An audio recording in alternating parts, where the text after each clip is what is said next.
ভাই আমি আশাবাদী যে আজকে যে ফুলগুলো ফুটছে 90% ফুল টিকবে।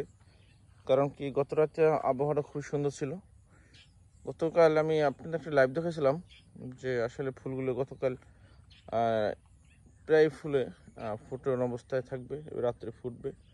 তো একটা টেনশন ছিলাম যে যদি বৃষ্টি হয় তো সমস্যা হতে পারে কিছু। অবশ্য বৃষ্টি হলেও সমস্যা হয় কম, বেশি একটু হয় না অন্য জাতের চেয়ে। কারণ এই জাতটা একটা সুবিধা আছে, বৃষ্টি ঝড় বাতাস হওয়ার পরেও অটো পরাগণ হয়ে যায়। কারণ গত মাসের মে মাসের 26 তারিখে আমার যে ফুলগুলো ফুটছিল, যে ঝড় হয়েছিল আমাদের, আপনারা সবাই জানেন সারা দেশে, সে ঝড়ের ভিতরে আমার যে ফুলগুলো ফুটছিল রাত্রে।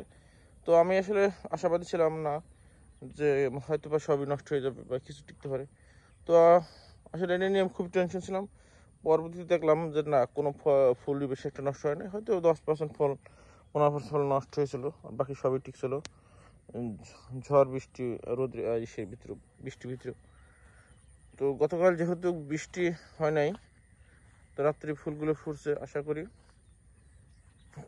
সব ফুলগুলো থেকে ফল ইনশাল্লাহ সেটিং হয়ে যাবে, দাঁড়ায় যাবে।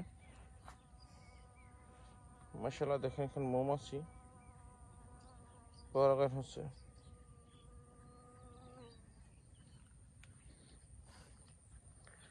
তো এই হলো আমার প্রজেক্ট, যে এখানে আজকে মাসের 9 তারিখ, আজকে ফুলগুলো যথেষ্ট সুন্দর ফুটছে।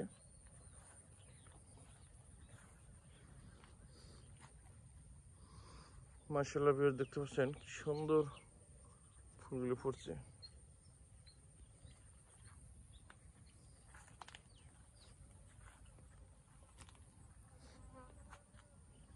আসলে একবার আমার ইচ্ছা ছিল রাত্রে আসবো, কিন্তু রাত্রে আসা হয় নাই।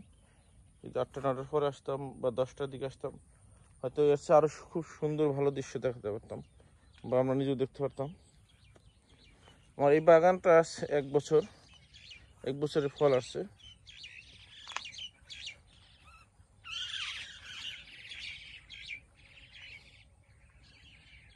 বাগানে প্রচুর মৌমাছি আছে, বলা আছে